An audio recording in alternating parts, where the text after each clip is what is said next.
The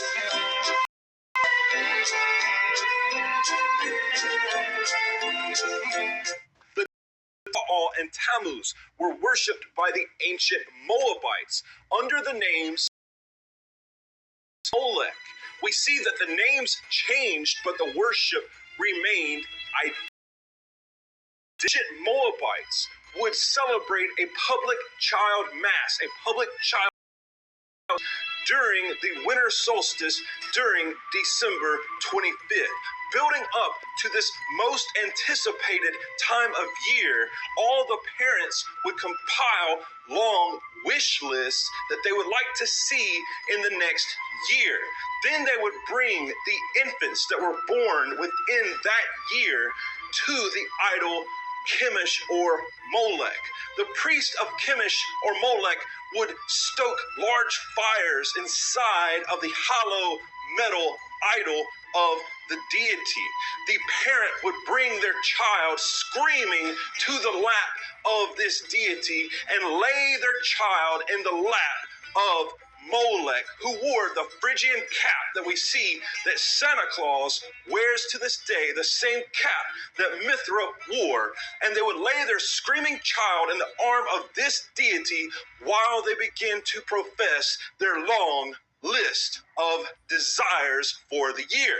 Now today we don't see that people are sacrificing their children to Molech, but we do see that they bring their screaming infants, their screaming children, and lay them into the lap of a complete stranger dressed up like a mighty one who they call Santa Claus. And this child is usually screaming their guts out because they're so afraid of this man, and they probably sense the darkness and the demonic forces that are at work. Children, infants, hate Santa Claus, and the proof is in the pictures. Now, of course, after a few years, the child will begin to love Santa Claus and look at Santa Claus as an all-supreme, all-wise, all-knowing, giving deity of prosperity, just as the ancient Moabites looked at Molech and Chemosh. He knows when you are sleeping, and he knows when you are awake. In fact, he is all-knowing. He is immortal. He has no beginning and no end. He compiles a list of names on a scroll for the good and the bad children. He rewards the good children with gifts, and he punishes the bad children with bumps of coal reminiscent of the flames of Molech. He answers their prayers and their petitions. He flies on a magical chariot, just like Mithra, Sol Invictus, and Odin before him.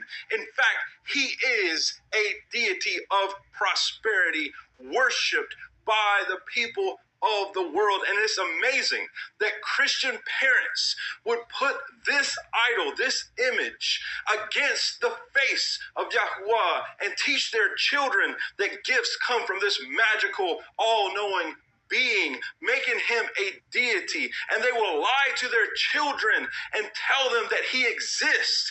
And while they're young, they will believe it with all of their heart until finally they are crushed under the realization that their parents had tricked them. And now they will question everything that their parents will ever teach them about the scriptures because of this innocent white lie, as they say. Santa and his elves have a very dark past. Santa is identified as an elf in most of the world. The Celts believed that the elves were witches and wizards, and they were identified by their pointy or Phrygian caps, and they were the teachers of the dark arts. Webster's dictionary describes an elf as a wandering spirit, a fairy, a hobgoblin, an imaginary being which our rude ancestors supposed to inhabit unfrequented places and in various ways to affect mankind. Also, an evil spirit or a devil. Satanist and New Age guru H.P. Blavatsky states that elves are disembodied spirits used in magic and sorcery and are the principal agents in seances. In places like Austria, Hungary, Germany, Italy, and elsewhere, Santa Claus is identified by his original name, which is Sinterklaas. And there are variations of Sinterklaas throughout Europe. Some variations have Sinterklaas riding on a magical flying goat. Other versions have him riding on a magical flying white horse. Either way, he is always accompanied by dark helpers. Usually they are referred to as the Krampus. And the Krampus is a half goat, half man demon that goes with Sinterklaas from house to house. In the 1500s, Sinterklaas became a kind old man who gave gifts and flew on his magical chariot and was accompanied by these dark helpers or blackjacks. He was Christianized as a saint by the name of Nicholas, supposedly based on the saint of Myra in Turkey, who was legendary. Krampus is a half goat, half man demon that goes with Sinterklaas from house to house. In the 1500s, Sinterklaas became a kind old man who gave gifts and flew on his magical chariot and was accompanied by these dark helpers or blackjacks. He was Christianized as a saint by the name of Nicholas, supposedly based on the saint of Myra in Turkey, who was legendary. He would leave gifts under the sacred tree on his birthday if you had been good, but if you had not, his demons, his Krampuses, would either abduct you or beat you with sticks. Saint Nicholas supposedly captured Satan and called him by various names: the Krampus, Baalzebub, Zwartdeit, or the Black Peter, and Nek Ruprecht.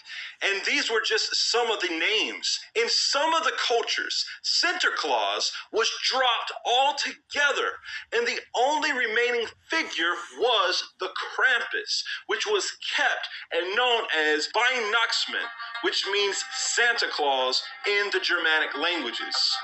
In other words, in some cultures, Santa Claus is known to be Satan himself, who is the Krampus. Now let us look at some clips of Sinterklaas in Europe. But be warned, some of these images may be disturbing.